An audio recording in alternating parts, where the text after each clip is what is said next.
Hello and welcome to the Life After Diets podcast. I'm Sarah Dosanjh, psychotherapist and author of the book I Can't Stop Eating. And I'm Stefanie Michele, binge recovery health coach. If you feel out of control around food, we get it because we've been there. Thank you for joining our conversations about how to make peace with food and feel more comfortable in our bodies. Now on to this week's episode. Well, I'm sorry everyone else missed that. Sarah was Sarah. I'm Sarah, you're Steph. That's fine. Steph was just singing to me while we were waiting for the intro to play out.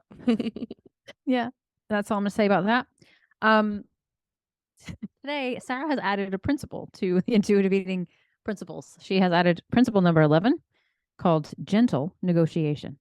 And can you please give us a Google definition of what that means? Yes. Well, as far as I know, it doesn't exist particularly as a term in disordered eating recovery. But what I mean when I'm saying gentle negotiation, it comes back to this thing I keep banging on about, which is conflict. Inner conflict is, I think, personally speaking, one of the most uncomfortable states to be in conflict with oneself. And I don't think it's just around food. I think it's the human condition to live in conflict. And this ties in with parts work as well. We've got different parts of us that want different things. And so when we're making decisions around food, we need to negotiate between our different parts and our different needs, which is really difficult to do when we are very invested with what we think the decision should be. It's really difficult to do when we're disconnected with our bodies and when all the diet culture messages are in our head as well. So this is something I have touched on a few times in my YouTube videos, and people have said, oh, can you make a video about gentle negotiation? So I thought I would do a podcast episode with you first, Steph, and then steal all the ideas and make a video. I'll credit you if you come up with anything good. Thank you. Just give me a little bit of a shout out and throw a few followers my way. Can you, it might be helpful to first identify what this would look like. So what might I be hearing in my head? I'm trying to actually, as you're talking, I'm trying to get there. I'm trying to say like, okay, where does this exist for me? What might I be thinking when I am negotiating? How would I know that I'm negotiating with myself? What are signs of that?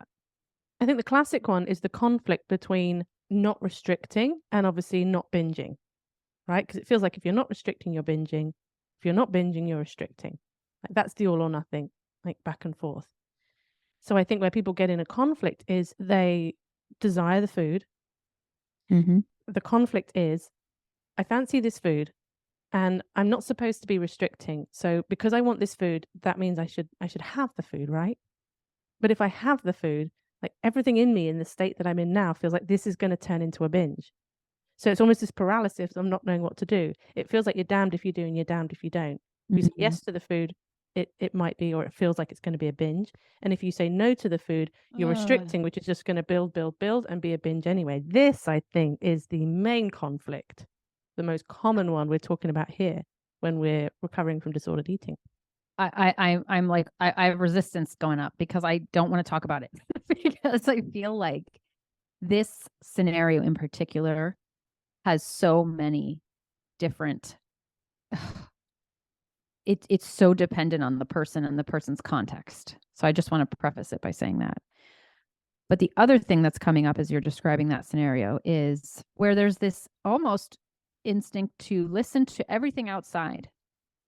And again, sometimes that's useful. But there's this, like, I read this, I heard them say this on the podcast. The collective agreement seems to be that if I choose this happens. Against this self, coming back to the self and asking oneself what to do.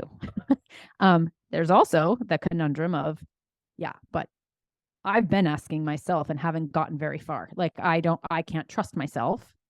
When I do what I want to do, it seems to turn into this. You can have this conversation in the mind and it starts to feel really like you drown in it. It's very crowding. So, and it gets a sense of urgency around it. Like this decision is very important. And what I try to do when I get in situations like that is to recognize, and this is one of the ways that I actually do recognize when I'm in, you would call it a conflict. I don't know that I'd name it that.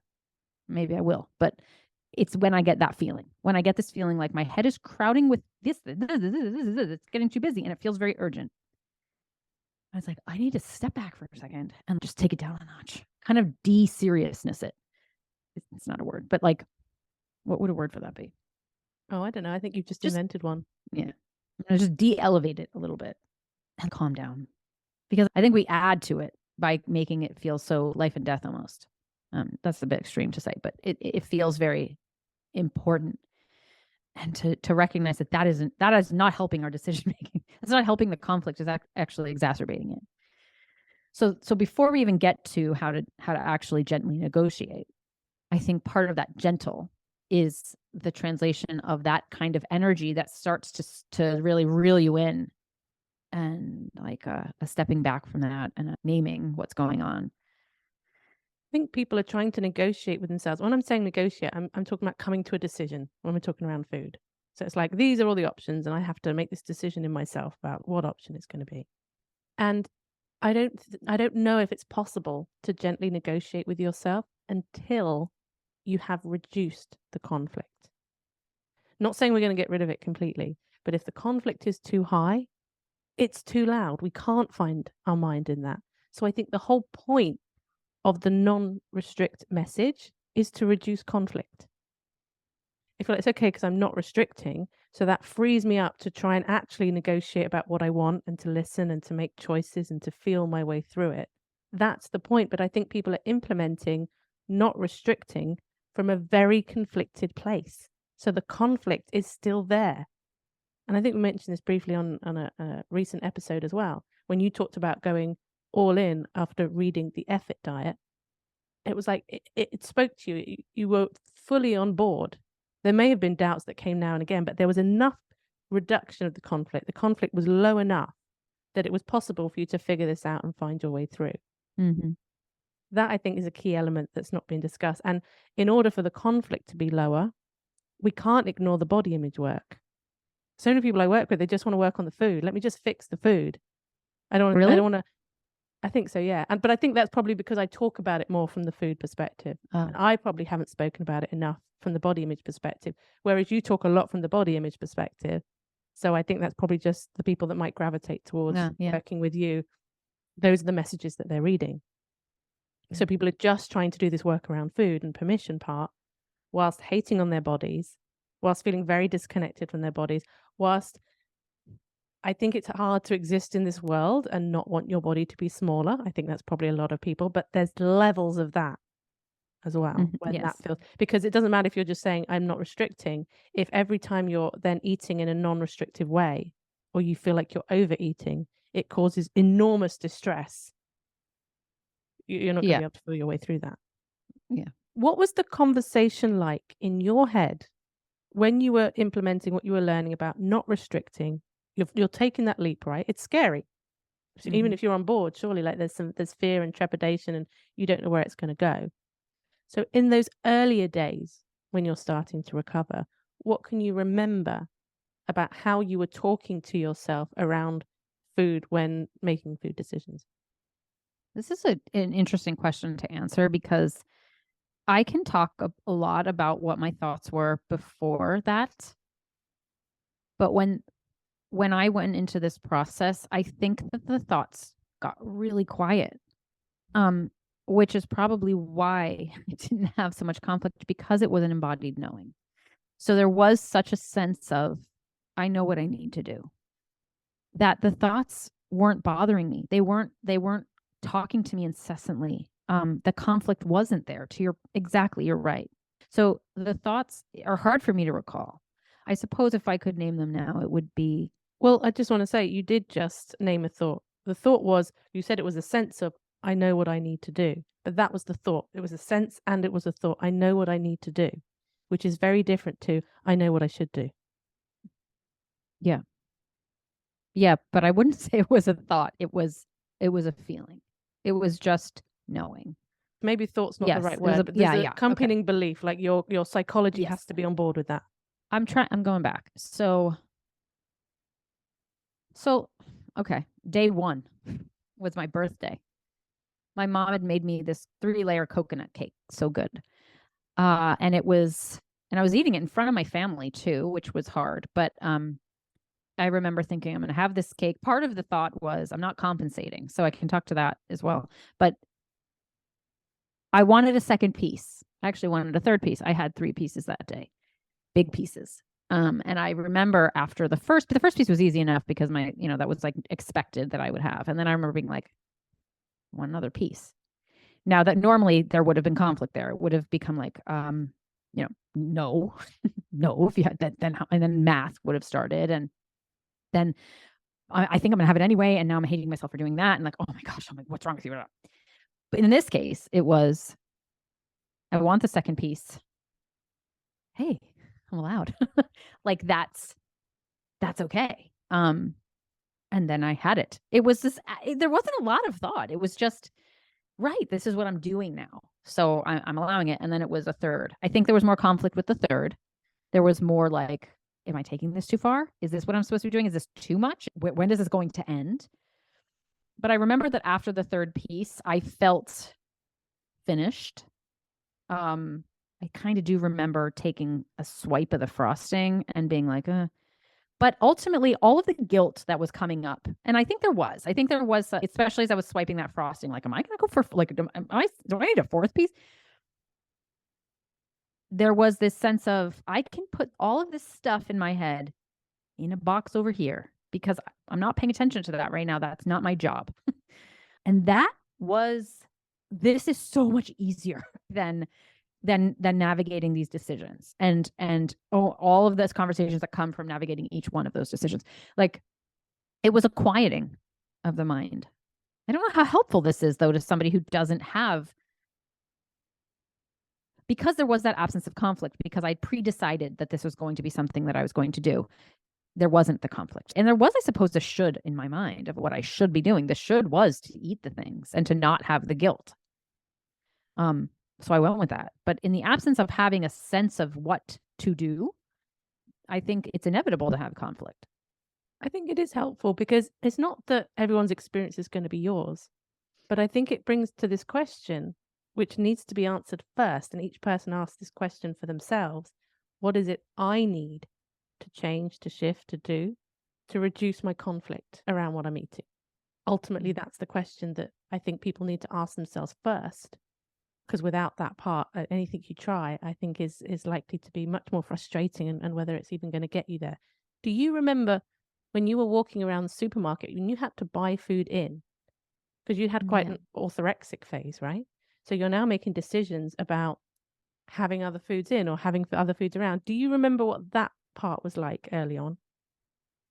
Yes, and I still can name that, and that's still relevant. So this also comes to a knowing, right? So, and it comes to this going in and not going out. There was this acknowledgement of, I need to come out of the box. I had really put myself, I really was backed into a corner as far as what I was allowed to eat. You should have seen my kitchen and what was in it and what wasn't in it, really. And I knew in some part of me, like, I need to allow more. But it didn't become this, like, let me go get absolutely everything I can in the name of defying the rules. It was, what do I really want that I haven't been allowing myself to have? And that's what I'm going to go allow myself. And that is still what it is. So there's still foods that I don't generally have because I don't feel like I need to. And I know that, and I'm comfortable with that. And there's other foods that would be deemed, processed or unhealthy or whatever, that I am like, yeah, those foods I do want. And I've navigated and I continue to navigate things that way. So I don't feel like I just ad hoc have things for the sake of it. It comes to this inner sense of what I need and don't need.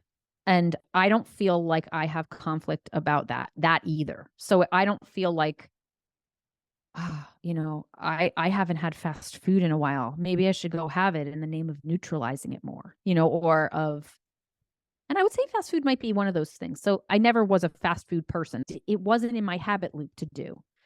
So that food doesn't call to me. And I never felt like, okay, in order to normalize fast food, you need to go eat fast food a lot. To me, I don't need to neutralize fast. I mean, it's morally neutral, but that's more of an overarching philosophy. It's more like, I don't need to go prove every single thing to myself if I don't really want it in the first place. And that's something I just know. And I don't have conflict about that. Whereas I think that if I were looking out more, I might have a thought in my head, a conflict in my head that would arise to say, well, you haven't had fast food in quite a while, or you don't eat fast food generally. Are you judging it? Maybe you need to go out and get fast food because you haven't really had it in a while, and that's restricting. That doesn't exist for me because I'm very sure that there is no part of me that is secretly harboring a desire to go get it or feels that I'm restricting it. It's just a non-issue. And I trust that. You know what I mean? And that's something that I really feel, and I rarely pat myself on the back, but I'm going to pat myself on the back because I feel like that's one of my strengths. And I'm glad for it, is this sense of knowing what I need and not what I should, what I think I should need or what I think I should do. I'm very much in touch with, I need this piece of that information, or I need this strategy or that. I don't need these. And I'm good with that. And this is something, honestly, that I learned to do, I think, through body image work, is that return to self. That has become stronger. And that has reduced so much conflict for me because I trust something in here and I know how to tap into it. Without that, I sometimes think about this. Without that, I think I would have a lot more conflict. I'd be a lot more confused. Comes up with exercise as well. Knowing that sometimes when I go out and exercise, like, I'm comfortable with my choices. When I choose to go out and when I choose to stay home, I feel comfortable with that. And I also feel comfortable with the fact that if I start to breach my own boundaries and I start to push myself away from my center, that I will know that too, and I will come back. I trust myself to do that as well. And that gives me a lot of freedom because I don't have to be perfect.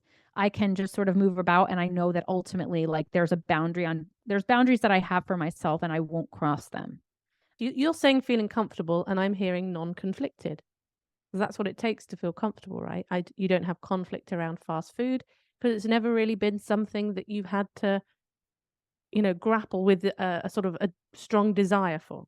So the conflict's not there. And with the work you've done on body image and like how you feel around exercise, the conflict's not there. So I feel comfortable there. So I guess for me, like, one of the things that I was conflicted about for quite a long time, kind of even sort of in my recovery, was this idea of having moments where food felt wobbly because I felt like it shouldn't. Especially if I'm going to go out there and help other people, I should be the kind of person that I know exactly what I'm having and why I'm having it, but I'm still doing it in a totally free way. Like, how does that even work, right? So now if food feels a little bit off, or I feel a bit dysregulated or a bit confused, or even if I have a few days where I feel like I've eaten more than I feel comfortable with over those few days, there isn't a conflict around it. So I find my way back to center. The minute I'm like, oh, this doesn't feel good, I can find my way back to center. Whereas what would have happened was like, oh my goodness, what's wrong with me? I'm never going to be able to figure this out. Why am I doing like that catastrophization? Yes. Which leads to the contraction, which leads to more conflict around food, which would lead me back to compulsion. Yes. And just feel like we're talking a lot about like, well, I don't really have conflict anymore, so good luck to you.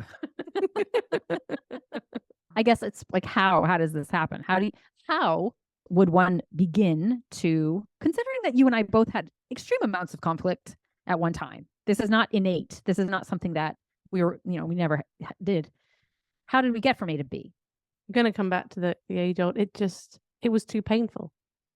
And one of the things that I think I realized, I think through generally like listening to certain audiobooks and I guess certain philosophy, if you like, that this idea of I'm going to say the majority, I'm not going to do it in the black and white all or nothing way, but that the majority of our psychological suffering is compounded by resistance.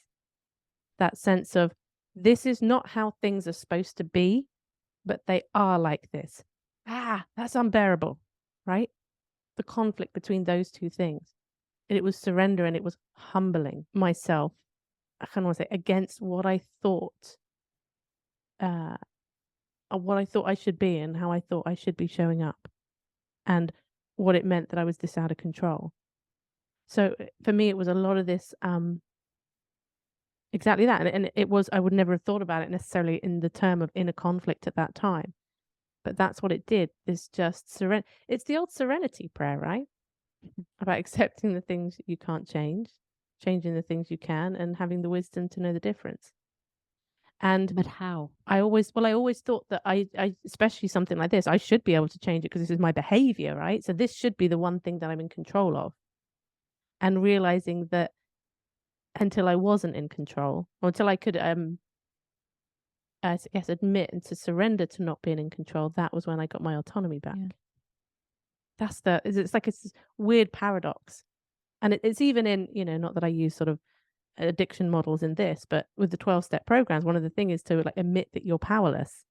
Well, how does that make sense if you're trying to like recover from an addiction? To admit that you're powerless means that you've lost all agency, but that's not what happens, and that's not the intention behind it. So I guess it's through the teachings of people like, Byron Katie, Eckhart Tolle, all that kind of stuff that I've said before. And this was a gradual thing. And now I still pick up resistance. I'm not saying I've got to a place where I live in non-resistance. That's what I want to be, because I actually think that I feel like that's peace. To want things to be the way they already are. That is like nirvana. That's a step ahead of just accepting things as they already are. You're really wanting them to be like that. Mm-hmm. I don't know that I'm there. The way that it felt, and the way that I really was adamant that it should feel, was rigid. There was a rigidity about my thoughts and my expectations of self. Even if I thought that I was giving myself some grace, even if it was like, I don't need to be perfect, but at least I could be like this. It was still this rigid sense. And I don't even necessarily mean thoughts. I mean sense. Like I felt rigid. I felt my whole body like tensing and clamming up like this, and the way your fingers feel in that thing when they're just pulling more, it's getting tighter. And to me, the word that comes to mind when I think about the difference between that person and me now is softening. So there is a wider range of options rather than this one thing, this one focus that's all narrowed down to this little thing. It's just a softening overall of all of it. There's so much value in settling down a little bit, so I can see clearly, and then I could see more. Maybe not clearly, but I could see more. And I could. This morning, this happened. I don't remember the context. Maybe I will as I talk about it, but I was having a moment of feeling upset with myself for nothing to do with food or body image, just something that happened in my home this morning. And I had this, a bit of conflict about, why'd you do it like that? And then, so that's that initial thing. And then there's this sense of, well, maybe it's okay. Like, it's not the best. It's not great, but you did the best with what you've got. And actually, maybe it's not as bad as you think it is. Or maybe this is a step to something next. You know what I mean? There's more to the story than just this second, and I forgive myself for where I'm not at yet, for the things I don't know, for the things I'm not able to do yet, for my triggers. And just being able to soften into that, which to me feels visually like I just get to, there's more things I get to think. It feels like the cake thing, where it's almost a very happy feeling of, oh yeah, like I don't have to be boxed in. Like there's more freedom here. Right. I can forgive myself. It is so much nicer to have ease with yourself than to think that I'm doing it wrong, and like gotta choose the right thing, And that isn't necessary. I'm not saying that I'm like, oh, you're okay. Anything you do is fine. You can excuse anything you do. It's more like, I get it. I get why this happens, and I get why this is hard. And you don't have to have all the answers right now. Just keep moving, and that to me feels like, okay. It's not all about this one decision right now. I agree. That idea of when I was saying about wanting things to be how they are, that's quite an extreme thing. So if you were in a lot of pain, emotionally, even physically, mentally, whatever, the possibility of wanting things to be like that just seems absurd, right? And I was thinking, it's like there's 3 layers. So let's take the body, for example. That's probably where a lot of people have a great deal of resistance. Most people can relate to that. There's this idea of accepting the body. But I feel like there's something before because me, acceptance is a very active thing, right? Acceptance is a practice, it's proactive, and it's just accepting the here and now and how I think about it. But there's like a stage before acceptance, which is allowing, which is not as active as acceptance. It doesn't take quite the same step forward into I am choosing to accept this body as it is, but it's a recognition that the body is the way it is, and I'm going to allow it to exist and to be as it is today because this is how it is today. Feels a little less committed than acceptance. And then above that is I think the choosing for things to be the way they are. It's the Eckhart Tolle quote that says, accept this moment as if you had chosen it. I think it also comes into like Stoic philosophy, this idea if something perceived negative happens, you're just supposed to go good and look for the good in it. Yeah. The opportunity. Right. Yeah. So I got down to the subway platform and I'd missed a train and the next one was like 15 minutes. And my initial response was like, oh man, 15 minutes in London. This would be like 3 minutes. And then I just went, no, good. I was like, okay, why is it good? I'm going to take 15 minutes because I don't feel like I've been practicing much presence since I've been here. And so I just took that 15 minutes to just really sit and watch my thoughts, almost like a meditation in that time. And I felt really good and grounded and connected. And I was like, wow, look at what can happen. It's the idea of saying like yes to the things that are outside of your control. And of course, I don't want to take this onto like bigger global or political scale. I'm talking about moment by moment in your life. We live in a world that's outside of our control. And that can be terrifying. But if we respond to that terror with attempts to control that which we can't control, we will suffer. If you want connection and support around any of the topics we talk about on the podcast, we would love for you to join our membership community. Members have access to monthly online support groups, a private Facebook group, live episode recordings, and member-only Q&As. If you would like to join us, please head to lifeafterdietspodcast.com/community. Now let's get back to the episode. How do you differentiate between that strategy, which I want to start talking about how does one gently negotiate, and the need to validate the frustration so you're not crossing over into toxic positivity? Yeah. Well, the difference is I don't think I'm wrong for having my reaction. I think that's where it is, this idea. So I could get, and I've definitely been there before when I've thought about it. I've just been in a different mind state where I've not reacted in the way I wanted to and been like, no, must react like this in the good way, which is not helpful. That's exactly what it is, right? It's this forcing. So again, it's there's an energy around it. And I think you have to be honest in the sincerity of it. That's why I can't do this all the time. If I was to come in here and saying like, every time this happens, like this is what I do, and I just do this every time I do this. No, a lot of the time I sink into and I complain in my mind or I complain out loud. I don't know how many times I've gone on to different people I've spoken to in New York about the prices. And I'm like, I've heard myself having the same conversation over and over again. And I had to stop myself the other day from saying something to someone because I was like, you keep talking about this. There's this real pushback of like, it shouldn't be this expensive. If I turn that around and I go, good, well, I don't know how sincerely I can do that in where I am at the moment. And I can't force that. It's a good, and then it's looking for a good. And at the moment, sitting here now, I can't find a good in the prices being higher here. I can go like, okay, well, at least I appreciate that I can afford it. But I don't find a good in the prices being high. I can't find good in that. I know. But I could with the subway platform moment. I could find it then.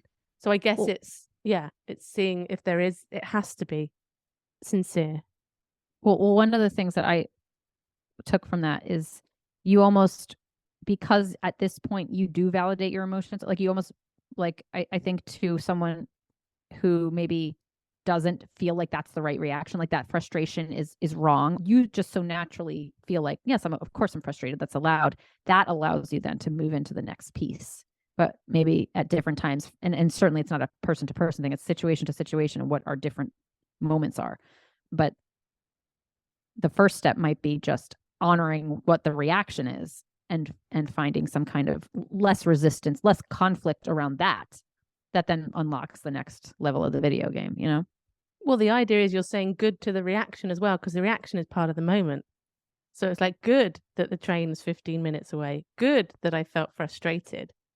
So that's being allowed within that. Because if I go, oh, good that the subway trains are not here, how do I get myself out of frustration? I shouldn't be frustrated. And I just created a new conflict and resistance to the frustration. Yeah. And if we're saying good to everything, it's everything, including whatever the initial emotional reaction might be, and lingering emotional reaction might be. And also probably you could have different, like there might be a part of you that's like, I'm frustrated, I'm mad that the prices are, and also I can validate that and also find something else. How do you gently negotiate? What does that mean? We've been talking a lot about the conflict part, which is probably step one, right? Like, or noticing that that's what's going on. That's what we're negotiating through. So how do you approach that? Let's maybe come up with a scenario that is common, what listeners might be sitting in conflict with and what they might do to get out of that. I just said to get out of that. Like to make it easier. I open my fridge. There's leftover pasta. This was mine. This was a big one for me. Like there'd be leftovers. Leftovers were so hard for me to keep around. Like I just needed to get rid of them by eating them. And there'd be that instinct to have it. And it would be like, if I have it, I know that I'm going to keep going all day because I know I have black and white thinking about this and I'm going to turn it into that. But if I don't have it, I'm restricting. Go.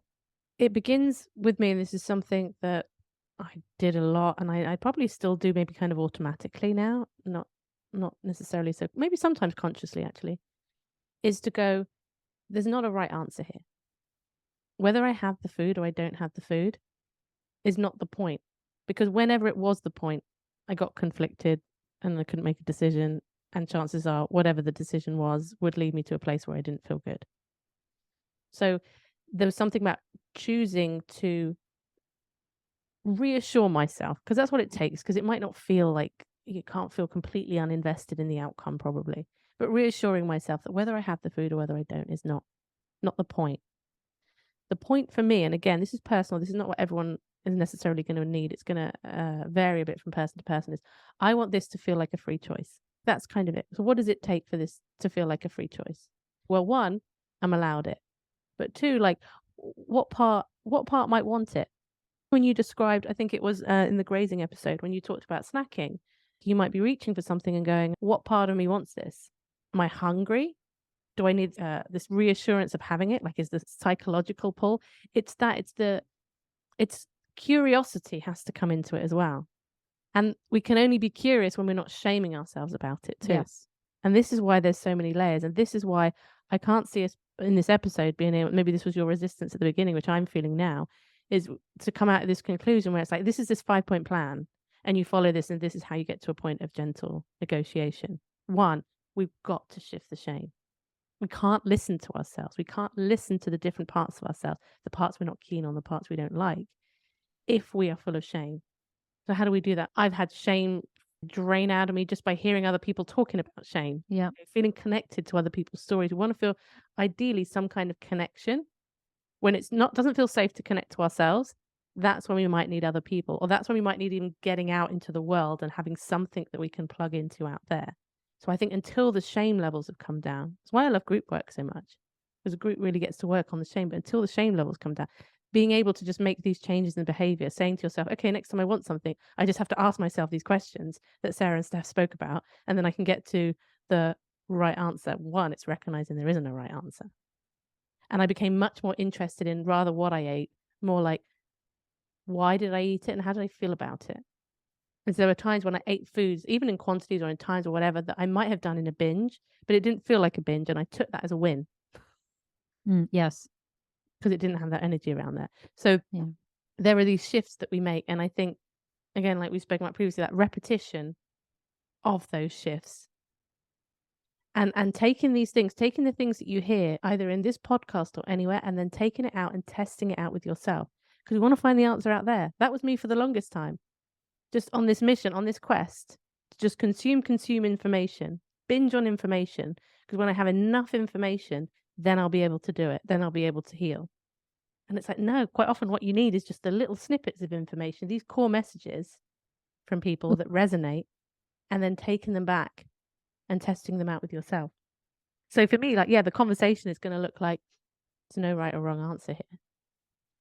Do I want it? And there've been times, I haven't had this for a while, but there've been times where I've kind of still felt this tension of wanting it and not been quite sure what to do.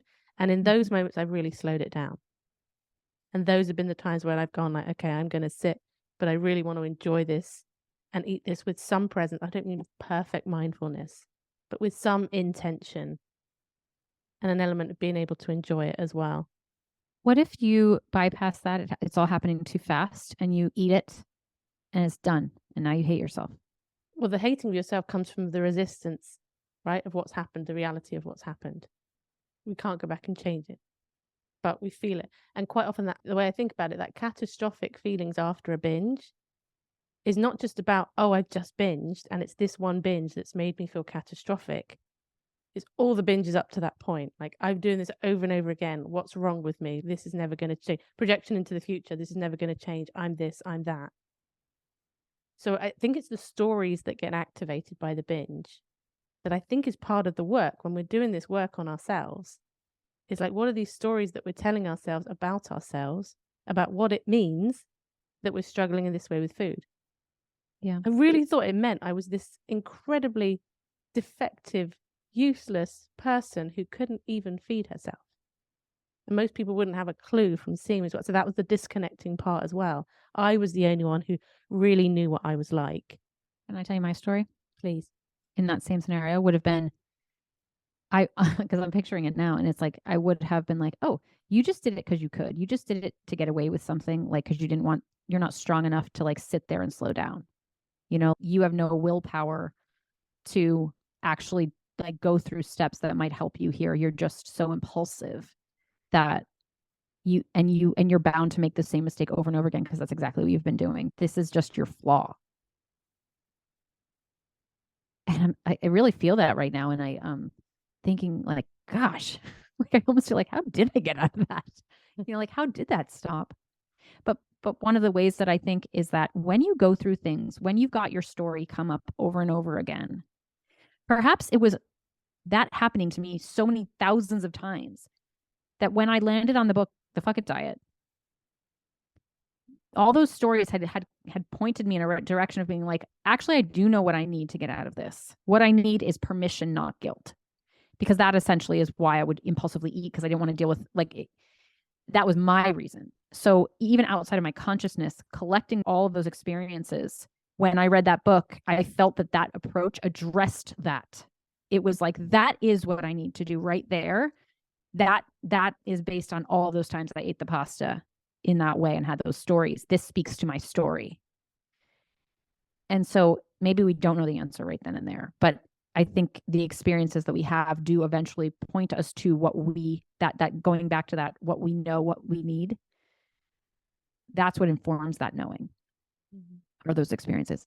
There's one last thing I wanted to say about this when it comes to conflict and a strategy for gentle negotiation, which actually isn't quite negotiation at all. But one thing that I several of my clients, I see, especially in WhatsApp conversations, the same story again and again. It's this indecision, or it's a decision with so much still lingering, even after the decision is made. Was that right? I don't know if it was the right thing.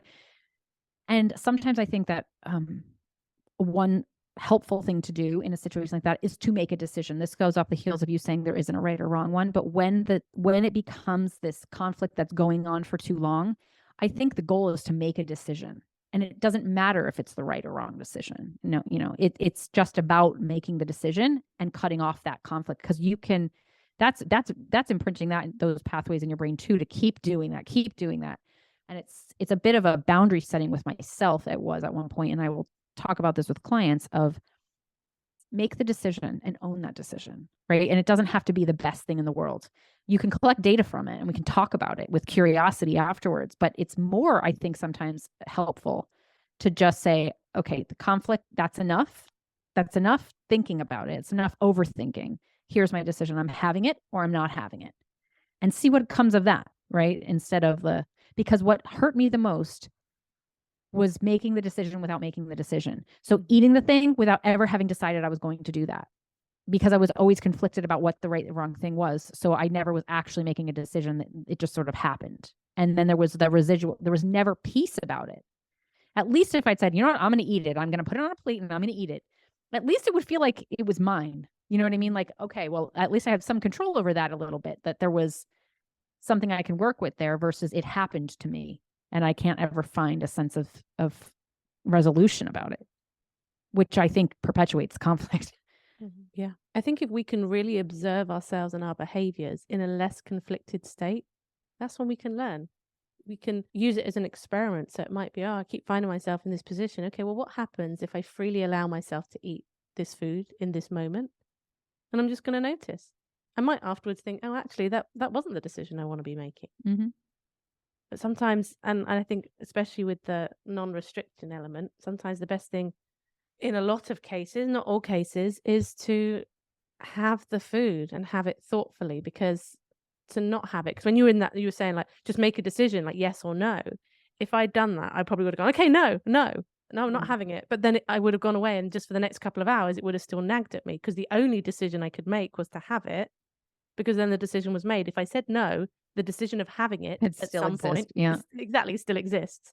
So that, I think, for me, was how I had to get out of conflict, was the majority of times kind of going like, okay, I'm going to have it, but I'm going to choose to have it, and I'm going to be curious, and I'm going to try and notice. So next time it comes, I'm like, okay, I'm allowed to have it.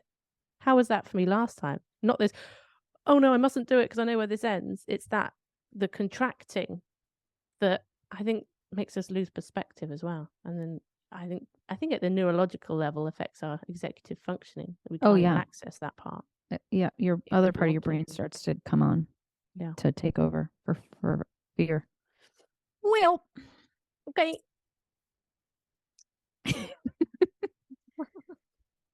Are you conflicted about saying goodbye? I was just thinking that. I was like, am I conflicted about what to say?